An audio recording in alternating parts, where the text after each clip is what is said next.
So if you're trying to grow your business and you can only change what you can control, but you can't control everything, how are you supposed to grow your business? I love a good paradox. Hey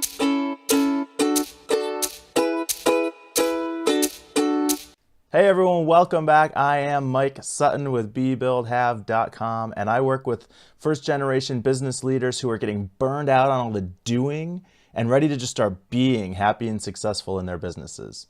And today, because again, this has come up a couple times with clients this week, this idea that business owners feel like they have to control everything in their businesses, but then they get frustrated because they're not getting the results that they want and they don't know what to do. Their go-to response is to try and control more, which only makes the problem worse. Because the fact is, you can't control everything.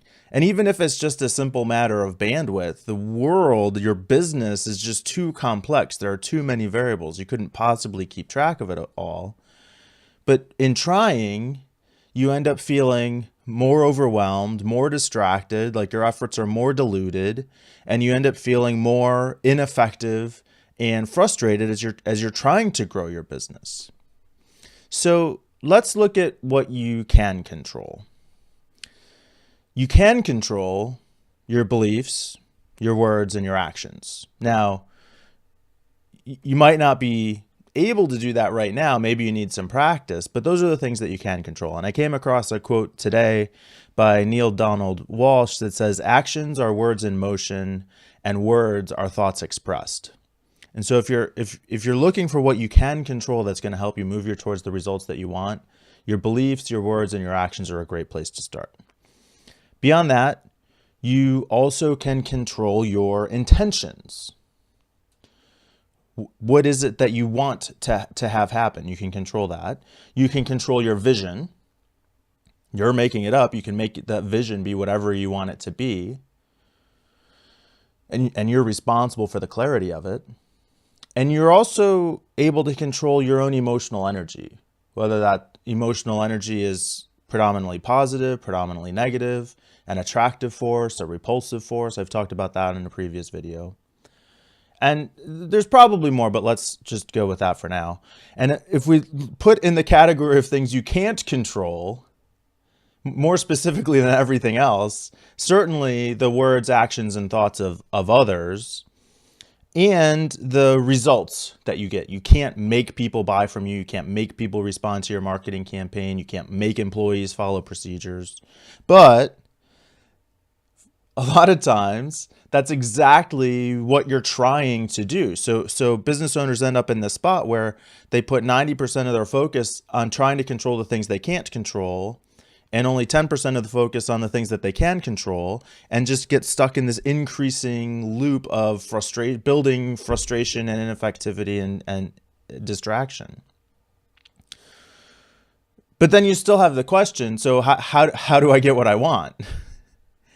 And I recently was introduced to the idea that control on one side is at odds with the idea of influence on the other side. But that influence can be a much more powerful, much more effective, much more manageable way to get what you want. And as you've already seen, the more you try and control, the tighter the grip that you try and put on your business, the more it leaks through your fingers like sand, as they say.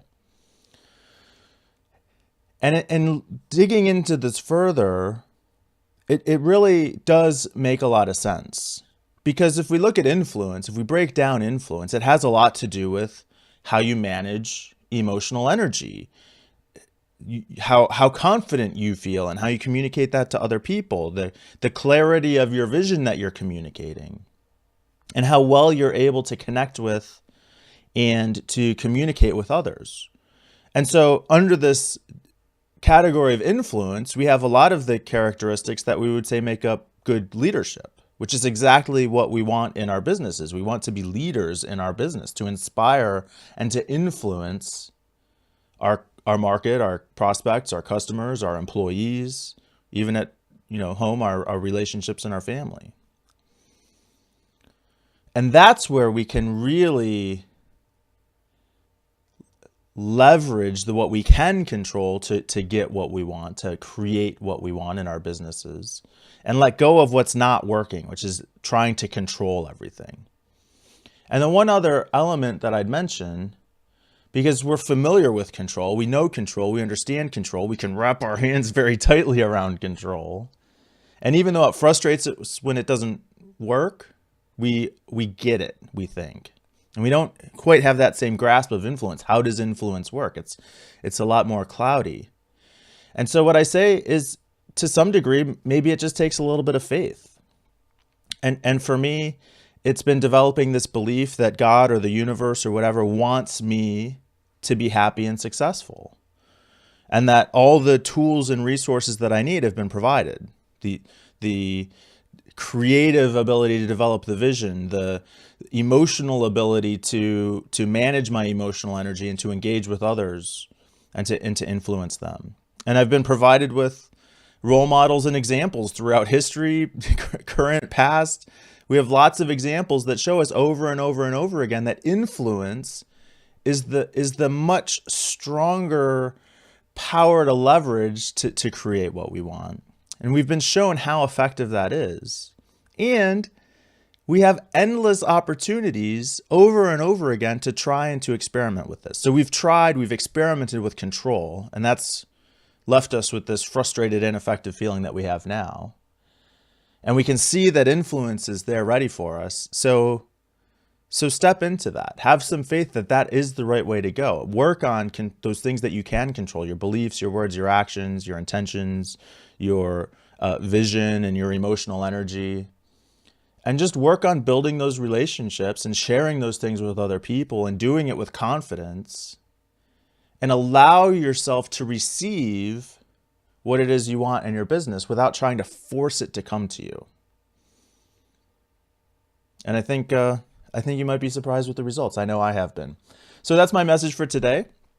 Hope you enjoyed it. If you get value from the message and you want to tune into some of my other content, you can find me on YouTube, you can find me in iTunes, and as always, you can find every episode in the full show notes at bebuildhave.com.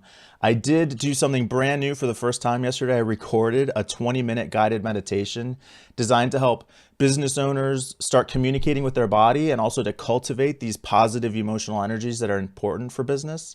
And so if you want to get access to that recording, I'd love some feedback. You can just email me directly, mike@mikesutton.com, or connect with me on social media to get access to that recording. And over the next couple of days, as I guess muster up the courage to do it, I'll put up a page that you can go to just download that. So until we speak again, be the person you want to be, build the business you want to build, and have the successful life that you want to have.